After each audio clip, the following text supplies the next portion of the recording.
Well, hello once again. This is me.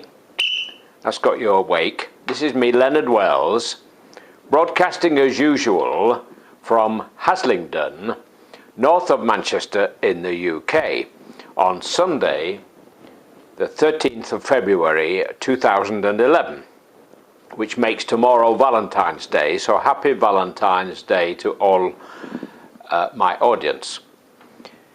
Today being Sunday, I reflected on the 7 deadly sins. Sundays are a day of rest. They are days when one should ponder.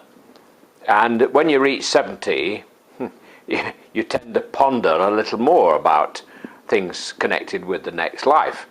And believe me, there is another life, a life far greater than this one. And it isn't one where you just sit up there on a marble slab if you go to heaven, or sit down below on a hot brazier if you go to hell. In the next life, that's if you get the opportunity, by going to a good place, you have to work. You're given a job. There's no way out. It's one of those things. Don't ask me how I know, but many years ago, John Freeman did some programs on television, in one of which he interviewed Carl Gustav Jung, perhaps the greatest psychiatrist who ever lived. And he asked him if he believed in God. And Jung just looked at him straight in the eye and he says, "I do not believe, I know," he said, in that lovely elderly gent's Swiss accent of his, like a Swiss watch.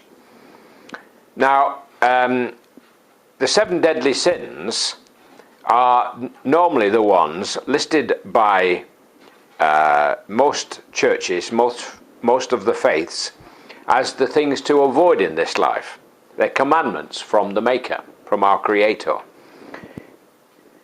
If you don't believe in a Creator, then you have to believe that everything has happened by accident. Now, if everything has happened by accident, you ought to realize that that being the case, your God is called accident, because you were created by accident. Now, to my mind, anybody who thinks that God does not exist needs to think again, because when they get to the next world, they're going to be confronted by a big towering angel who goes through a list of all their good and bad points. And if they didn't believe in God, then they're going to have great difficulties. That's all I'm going to say on that point, because I'm sure a lot of you got different views. Now, the first of the deadly sins is lust. And we all know what lust does and what lust is. Most of us do, anyway.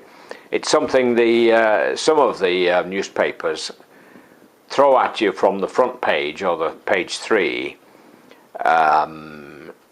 every day of the week. And from my long experience of life, and I'm 70 now, so I've had a bit more experience than many of you, sex is not for fun, nor is it for pleasure. It is fun and it is pleasurable. That is its problem, but that is not its function or purpose.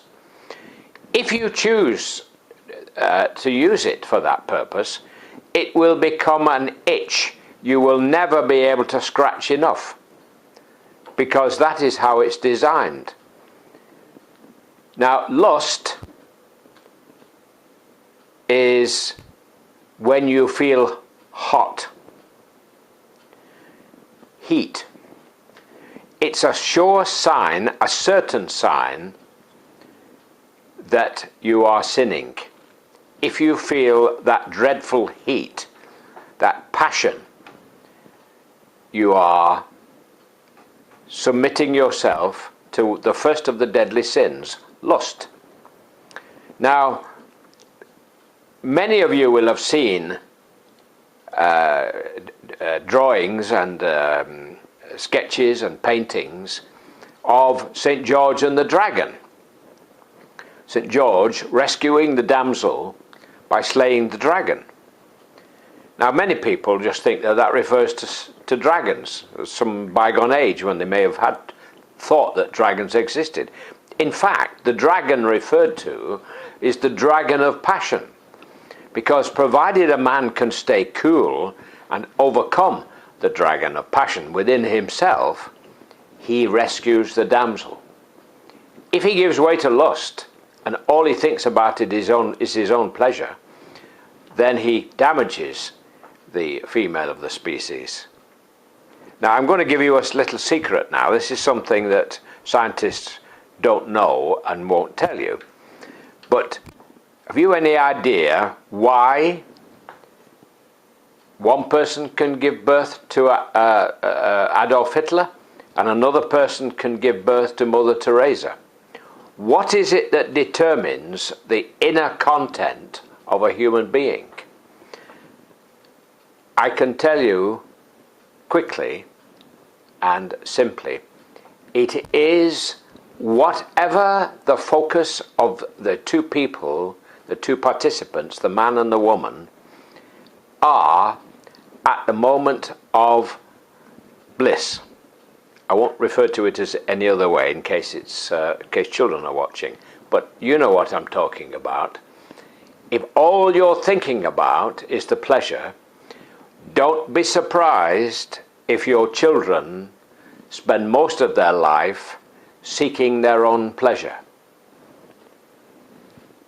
If you can remember your Creator and thank Him for the wonderful gift of life at the moment of bliss, you may well have a noble child, a child with a noble nature who cares about his fellow men.